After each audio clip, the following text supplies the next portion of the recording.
The Tennessee Titans play the Seattle Seahawks this week, and for different reasons, both quarterbacks got to prove something in this one. We'll discuss. It's Crossover Thursday at the Locked On Podcast Network.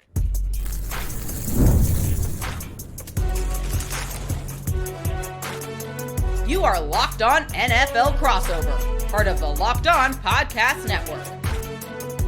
Your team every day.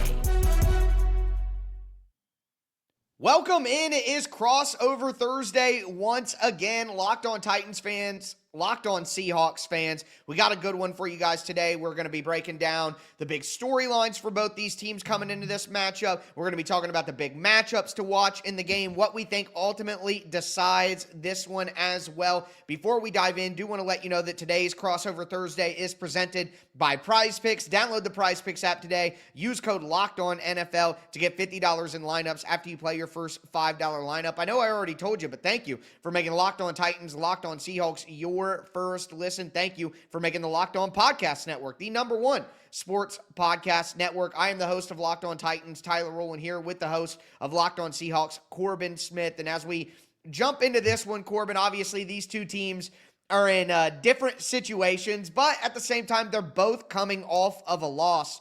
Sam Darnold throws 4 interceptions last week. They're unable to kind of get the ball into the end zone against the Rams, which the Titans know all about having trouble with the Los Angeles Rams defense. You know, maybe I'm speaking out of turn here, but it seems like Sam Darnold needs to bounce back and against a weaker opponent kind of prove that that was just a one-off situation and that offense can get rolling again. What are people saying in Seattle right now about that performance from Sam Darnold last week? You know, it's interesting, Tyler. You would think with 4 interceptions that there'd be a lot of fans feeling like the sky is falling and they do Sam that. can't beat the Rams and all those things. And I think a lot of fans have actually, and kind of been surprised about this. Have kind of had a practical viewpoint on what happened on Sunday. That is surprising. There were 4 really bad decisions that were made by Sam Darnold. But this was not a game where the Rams got a ton of pressure on him necessarily. It seemed like he was trying to do too much, that he was trying to big play hunt, and the Rams lured him in on a couple of disguised coverages that he clearly did not gauge correctly. I think they are all correctable. And look, there's the handful of fans. I've seen a few like, we need to play Drew Lock. And I'm like, okay, we were talking about MVP with Sam Darnold going into this game. I think that is probably reaching a little bit coming up with that. But Sam's been really good all year. The turnover issues have been growing as of late. So they've just got to figure out how to – you don't want to cut back the aggressiveness because that's what makes Sam so good when he's on. Yeah. But they also got to make sure that he is thinking clearly in terms of the coverages he's going up against. And I'm confident Clint Kubiak is going to be able to get his quarterback there. And he's been really good at bouncing back, whether it's from a couple bad plays in the game. I mean, he almost came back and won that game for him on Sunday with a couple nice drives. So I think that, most fans have the right viewpoint here that, look, the world's not ending. You're 7-3. You had every chance to win this game in LA when you probably shouldn't have. This team is still in good shape. Sam Darnold's in good shape. And, going against the Titans, you don't take anybody lightly in this league. But if there's a game where you can maybe bounce back a little bit, this is the week. Unfortunately, as you know, Tyler, that the Titans have had their issues on both sides of the ball throughout the season.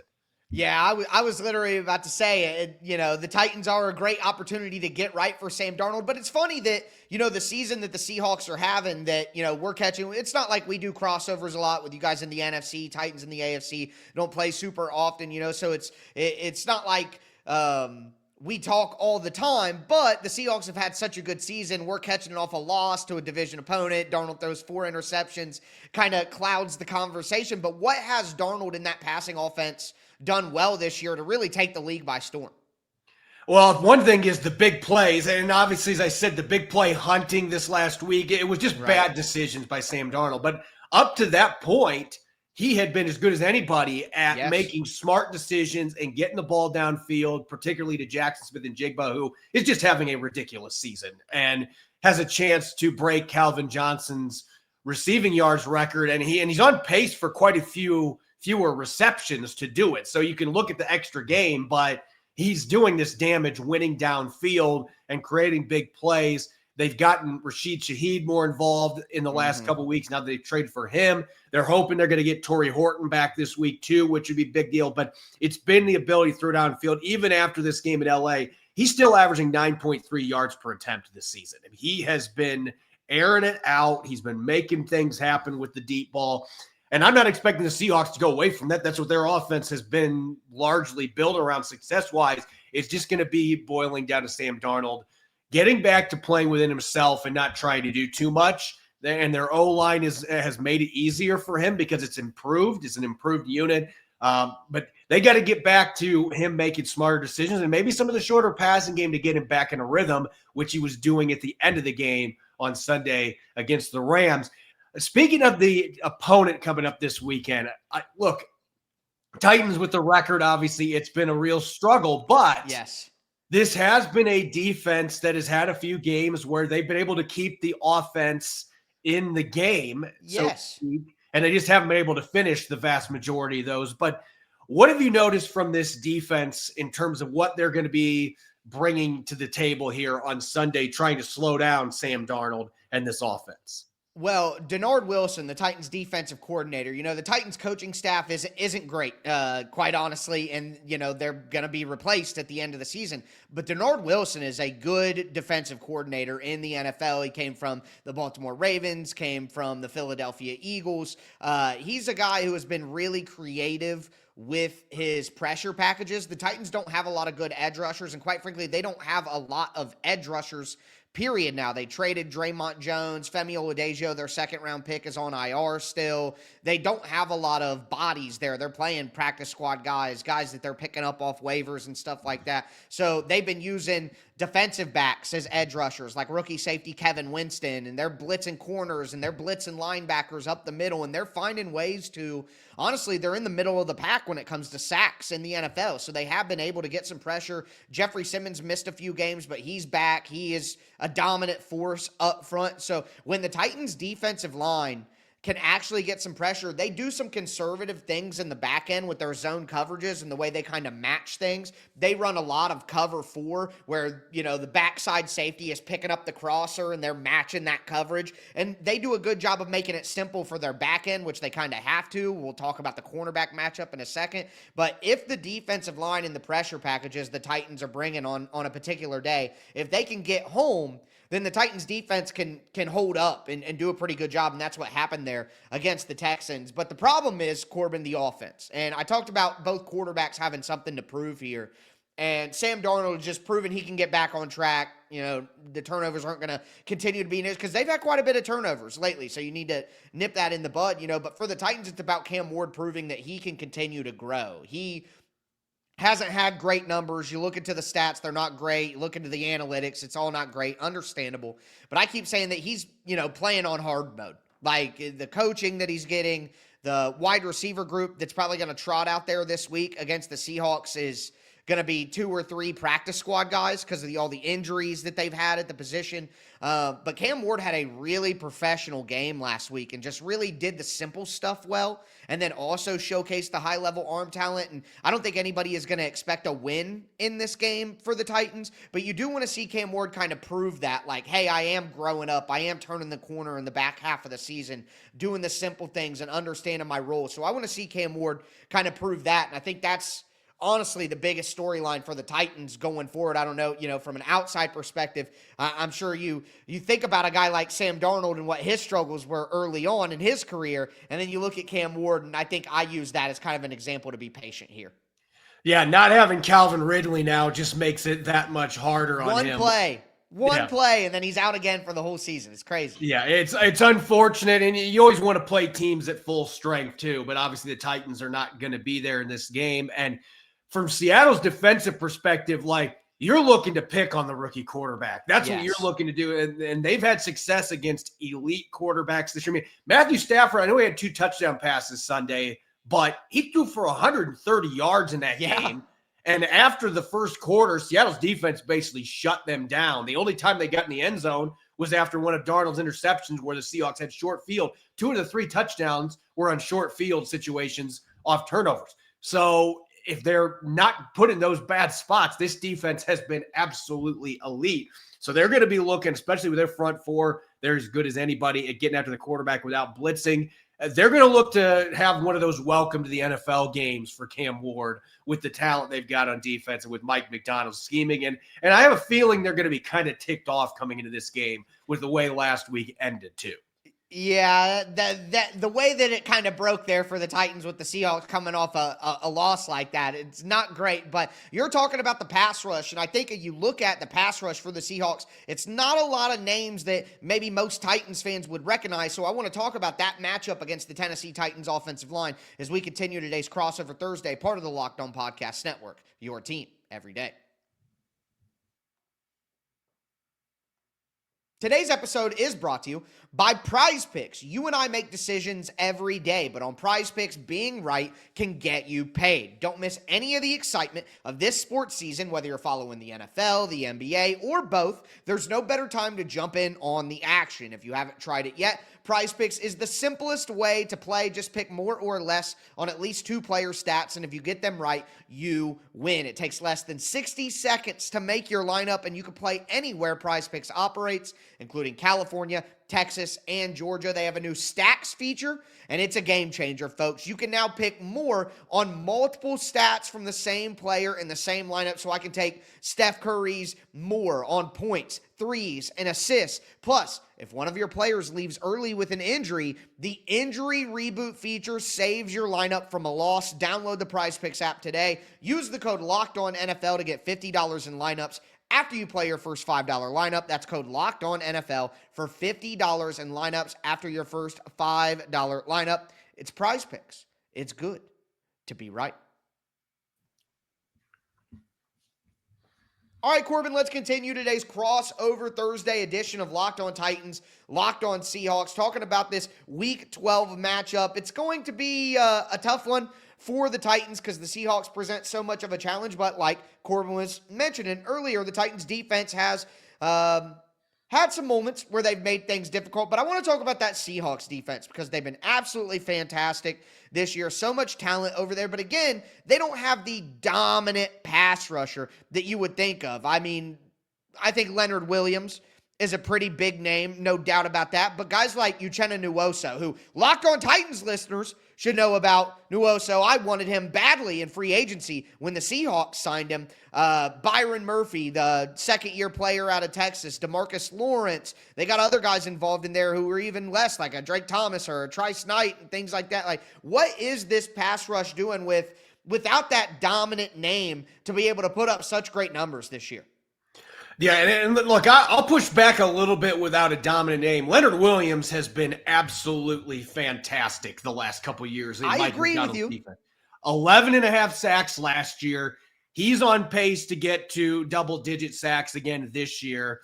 And teams are double-teaming him consistently, and he's still finding ways. Like, there's not – you can make an argument there might be two defensive linemen in the NFL in the interior that are more consistently disruptive than Leonard Williams is. And the other thing that makes him such a pain for opponents, he'll go outside and he'll stand up in a two-point stance and wreak havoc. Like, how many 300-pound guys can do that? He is an incredible player. Byron Murphy, the second's having a really good sophomore season with 5 sacks. Those two guys complement each other. And then off the edge, look, DeMarcus Lawrence, it's not often that a 4-time Pro Bowler gets signed by somebody and it just kind of goes under the radar. But because he was coming off an injury-shortened season and he was going on his 33rd birthday, I think a lot of people are like, well, this signing, well, that doesn't really make sense. He has been absolutely fantastic all year. The only game he didn't play in, they gave up 38 points to the Buccaneers. If DeMarcus Lawrence plays in that game, Seattle wins that contest. He has been that important to the run defense. He's generated pressure. The dude had 2 fumbles returned for touchdowns in the same game a couple weeks ago. He has been an absolute game changer there, and it's really made the rest of this line that much better because you have to worry about him. Nwosu's finally healthy after a couple injury-shortened years. He's having a great year. So they might not have the big names. Leonard Williams should be a big name. I'm still bitter about him not being an all-pro selection last year because he had a historic season for the Seahawks last year. Add in the 90-something yard interception return against Aaron Rodgers. I mean, he did things that just defensive tackles don't do. And he didn't even get an all-pro selection. I'm hoping he gets it this year because he's playing at that level again for the Seahawks. And that is going to create issues for Tennessee's offensive line because, look, they've generated problems for everybody. Like every offensive line they've played's had to deal with that. But I want to flip the script a little bit here because Seattle's O-line has been one of the most improved, if not the most improved unit in the league. What we don't know is if Gray Zabel is going to be available in this game. And it's crazy we're talking about this because I thought his season was over. It looked like he had a nasty injury Sunday, but nothing significant. Now, does that mean that it's going to be something he can come back and play this quickly? We'll see. But with or without him, that interior offensive line, Jeffrey Simmons is still one of those guys that really worries me going against this interior. Anthony Bradford's been very up and down at the right guard spot. They're playing a backup center in Oluwatimi, a guy who started a lot of games, but he's not their starting center. Jalen Sundell's an injured reserve. So that is the matchup. Jeffrey Simmons is a guy that can derail game plans. There are few defensive tackles in the league that do that, and he's the one that can. So, Tyler, that is the matchup for me that presents some scariness in terms of what the Seahawks can do offensively. Yeah, you're talking about Leonard Williams and being like bitter that he's not getting enough credit. And that's how I feel about Jeffrey Simmons a lot of the time. Just a guy who's doing incredible things. And he also got a sack last week rushing off the edge. I mean, how many guys do that? We got two of them in this game who are the handful of few guys who actually dominate like that on the interior. Unicorns.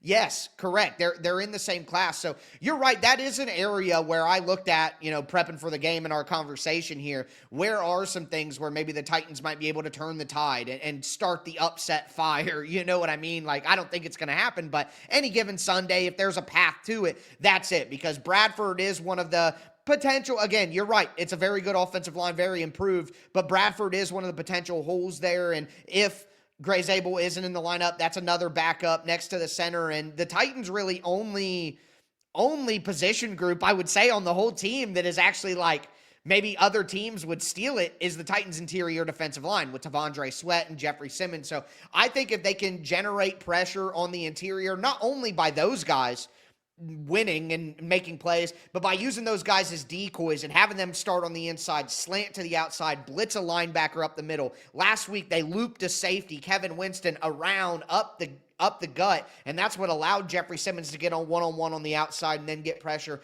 I think the Titans have to be creative to kind of expand the middle of the Seahawks offensive line and create some gaps there. Easier said than done, but that has to be what the plan is. And in the run game, I think Seattle has done a good job with some of the perimeter runs, getting Ken Walker to the perimeter and things like that. I think it would be the Titans have struggled in that area at times defending perimeter runs because of their edge issues and now their secondary issues, you know what I mean? So I think the Seahawks should definitely make sure they have reinforcements to prevent Jeffrey Simmons in the middle from tearing things apart in the pass rush. But I think even in the run game, they're really going to put a focus on the perimeter runs and getting to the outside. I think that'll be a big matchup as well. The cornerbacks for the Titans, that's where I really wanted to go next because the wide receiver group from Seattle, like you said, if Torrey Horton comes back, that's good. And the Titans are playing their 4 through 6 cornerbacks coming into the season. Darrell Baker Jr., Marcus Harris, a rookie in the slot, Jalen Armour Davis, who they got off waivers on the other outside boundary spot. And I think that with Jaxon Smith-Njigba having a historic season so far, the Seahawks wide receivers and being able to create those explosive plays and get openings down the field against the Titans' struggling cornerback group, that's one that I'm really worried about. Yeah, you just mentioned two things that if I'm game planning, and obviously we're going to be talking some keys here in a few minutes, but game planning wise, like I'm looking at the Titans secondary. If I'm Jaxon Smith-Njigba, I'm Rashid Shaheed, I'm Torrey Horton, I am licking my chops. Yeah, I'm like, hey, we just had to deal with, a Rams secondary that might not have a lot of big names, but they play really well together. They have their starters out there for the most part.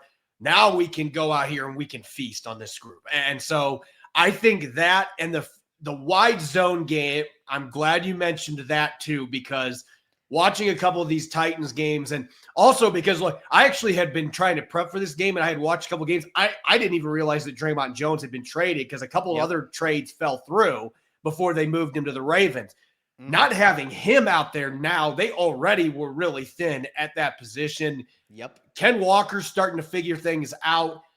I think the wide zone run game and play action off of it, that has a chance to be absolutely lethal this weekend against this Titans defense. No, I agree. And Cody Barton at middle linebacker for the Titans is slow-footed. He has struggled to move around all year. Cedric Gray, the Titans' second-year linebacker, is a great mover and really fast and been a great player this year, but he can get caught being over-aggressive, going downhill. And the Titans are playing rookie safety Kevin Winston in the back end and Amani Hooker at safety. And Winston's brand new, aggressive, downhill guy. I got a feeling they're going to pick on that and get behind him. And Amani Hooker has been real slow-footed at safety too, which means you get out of position, they're going to have a hard time recovering. So that is something to watch for over the middle of the field. But we need to talk about what's going to decide this matchup. What are the real keys to victory for either side? Get into that. It's Crossover Thursday, part of the Locked On Podcast Network, your team every day.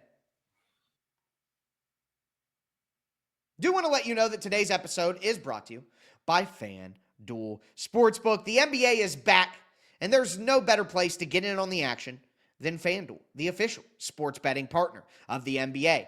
Even if you miss the start of a game, you want to ride the hot hand, FanDuel has live bets on everything from who's going to score next to fourth quarter comebacks. Plus, you can even combine your live bets into a same-game parlay for a shot at a bigger payout, even if you miss tip-off. It keeps every game exciting, especially when your team is making that late push. Right now, FanDuel is giving new customers $300 in bonus bets when your first $5 bet wins. So head to FanDuel.com to sign up. Remember, new customers get $300 in bonus bets when your first $5 bet wins. Play your game with FanDuel, the official sports betting partner of the NBA. All right, Corbin, let's cap off today's edition of Locked On Titans, Locked On Seahawks, Crossover Thursday. Thank you for making us your first listen, and thank you for making the Locked On Podcast Network the #1 sports network. We talked about the storylines in this game. We talked about some of the matchups that we're looking for. Now we got to get into keys to victory. And honestly, Corbin, I'm gonna kick us off here from an upset standpoint for the lowly Titans here, trying to find a way to get a win at home, which they haven't done in over a year. It's all about turnovers. That's always going to be the biggest part of the equation. That's the meat of the sandwich when you're trying to pull a big upset here and the talent is this disparate on paper. I think if the Titans are able to turn over the Seahawks multiple times and not only end their drives, which lowers the offensive output of an explosive offense, but also could give the Titans struggling offense easier opportunities to put points on the board. I think turnovers is a place where the Titans can get an advantage. And at the end of the day, the Seahawks have had some turnover games where they've had massive turnover outcomes, and they've been able to win some of those. Like there's a 4 turnover game in there that they won. It's crazy. So even if the Titans win the turnover battle in a major way, it doesn't guarantee that they win, but it certainly is a logical first step for them trying to pull off an upset here is to win the turnover battle. Yeah, and I think from Seattle's perspective, look, you don't take any teams in this league lightly. You can't do that or you're going to get whipped on Sunday.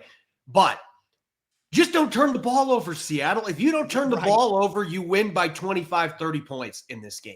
That's the key. Play within yourself. And I'm going to actually lean in the run game here when we're talking about keys because for all the injuries that the Titans have on the back end, you can take advantage of that, but I think you need to get the run game going so that you have the play action off of it, which Sam Darnold has been so good. Other than last week, for whatever reason, he threw a couple picks on play action, but he's been really good on play action all year long. I mentioned earlier attacking the edges, not even necessarily in this game that you're wanting to run to the perimeter like boundary, off tackle. Yeah, this feels like a game where that wide zone, some of your wide split zone concepts that you like to run. And I could even see him sprinkling in some gap plays as well, attacking off tackle. I think if the Seahawks are able to do that, I like Ken Walker, Zach Charbonnet, and George Halani, who's starting to get more opportunities. I like those three all being able to run that outside zone against this Titans defense. So I'm going to go a specific number. I think they get to 125 rushing yards. And let's say 30 carries, 125 rushing yards. They don't need to light the world on fire necessarily, but if you can hit those two markers, I can guarantee you Sam Darnold is going to hit on a number of play action passes off of that too. That is the recipe for going into Nashville. And squashing the bug. And I would say that's the other thing. Like, don't give this team life. Come out and do what you did to the Saints, what you did to the Cardinals the last time. I'm not expecting 21 unanswered points 6 minutes into the game like they did against Arizona, although that'd be pretty nice. Come out and make it very clear early. We are the better team. We're upset this week, and we're not going to let you hang around. That is always the key in a game like this. Don't give Tennessee life with turnovers, things like that early. Squash the bug early and make it that your defense can really pin their ears back and make life really hard on Cam Ward. Yeah, that's got to be the formula that the Seahawks want to stick to. I would say from the Titans' perspective, that start fast mantra, I think that's exactly what the Titans would hope to do. They would like to come out and kind of get their momentum going, give their defense a little bit of a break by having some drives that actually score, getting some points on the board, and not having to play from behind all the time like they have done. I think part of that is one thing that the Titans are going to have to keep in mind here as they go into this game. You're not going to shut out this Seattle offense. Like, they're simply too good. You're not going to be able to completely keep them down. So I think another big thing for the Titans has to be the red zone. Now, Seattle has a great red zone defense. They're 10th in the NFL, 62%. It's not like Seattle's offense has struggled in the red zone this year. So it's like, oh, there's a pinpoint. You might be able to get some. But last week against the Rams, and the Titans defense isn't the Rams defense, but last week against the Rams, they were 1 for 4 in the red zone.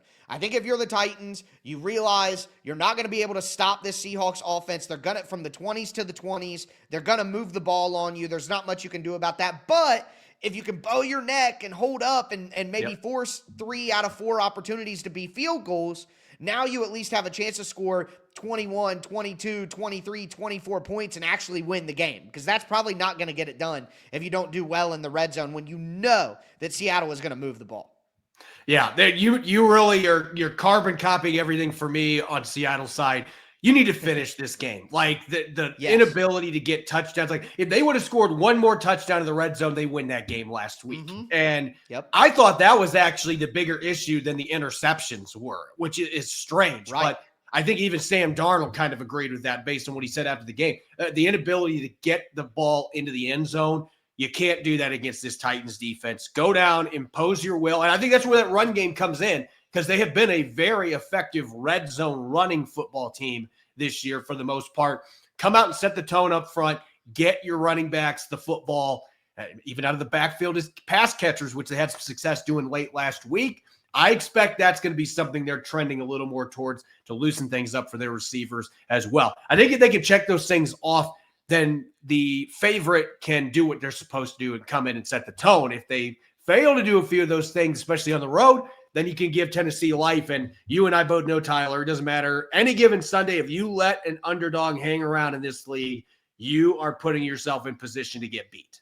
Yeah, and I know Titans fans are like, have you seen this team, though? There is no any given Sunday for this team, but you're right. You never know what could happen if you do a couple of things. Well, before we get out of here, Corbin, got you on the line, and since we don't talk often, Clint Kubiak, the offensive coordinator of the Seattle Seahawks, is a guy who Titans fans are interested in as a potential head coaching candidate. He has done a great job with this offense. Do you think that he is a guy who's ready to be a head coach? Do you think that he could be a good option for the Titans?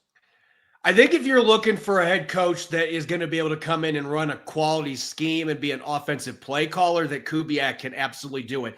My reservation is he just does not strike me as a head coach personality. He just doesn't. And we're talking about a guy that it doesn't seem like he's very comfortable doing press conferences at all. He really doesn't like to be in the limelight like that. He strikes me as a guy that really enjoys the play calling aspect and working with his position groups. But it doesn't seem like he's that kind of personality that would necessarily be somebody that could galvanize a locker room. And maybe he is. Maybe behind closed doors, what we don't see, maybe he can do that. And maybe down the line, he becomes more of a personality to cater for that. But he's not his father had a lot more charisma than what he does. Like, that's just not – that is not Clint Kubiak's game. His is, I'm going to be putting all my X's and O's together here, and I'm going to get my guys ready for game planning stuff. So I think especially for Tennessee, since you kind of had a similar coach from some aspects, I would say Callahan had more charisma than what Clint Kubiak has. If you're just looking for scheme, then yes, I think it makes sense. But it's different when Brian Schottenheimer was the Seahawks offensive coordinator, and I love what he's doing in Dallas, by the way. I know they don't have a winning record, but what he's doing there. Oh, he's doing a good job. Guys are playing really hard for him. Brian Schottenheimer has always had that head coach persona. He's always had it. I don't see it in Clint Kubiak, at least at this point. And I think that's something he may grow into, like you say, like eventually that may happen. But for the Titans and where they're at right now, they desperately need someone with that kind of galvanizing personality and that leadership. And I think it's fair to say that maybe Kubiak doesn't check that box if he does check some other boxes that will make people very interested in him. But really appreciate that insight. That's something that we'll carry with us as the Titans look for a new head coach. But should be an entertaining game one way or another for somebody out there on Sunday. And we'll be here to get you ready for it again on tomorrow's show and then break everything down after the games on Locked On Titans and Locked On Seahawks. I'm Tyler Rowland for my colleague here from the Locked On Podcast Network doing great work on the Seattle Seahawks, Corbin Smith. Thank you guys so much for tuning in. It's Locked On Podcast Network, your team every day.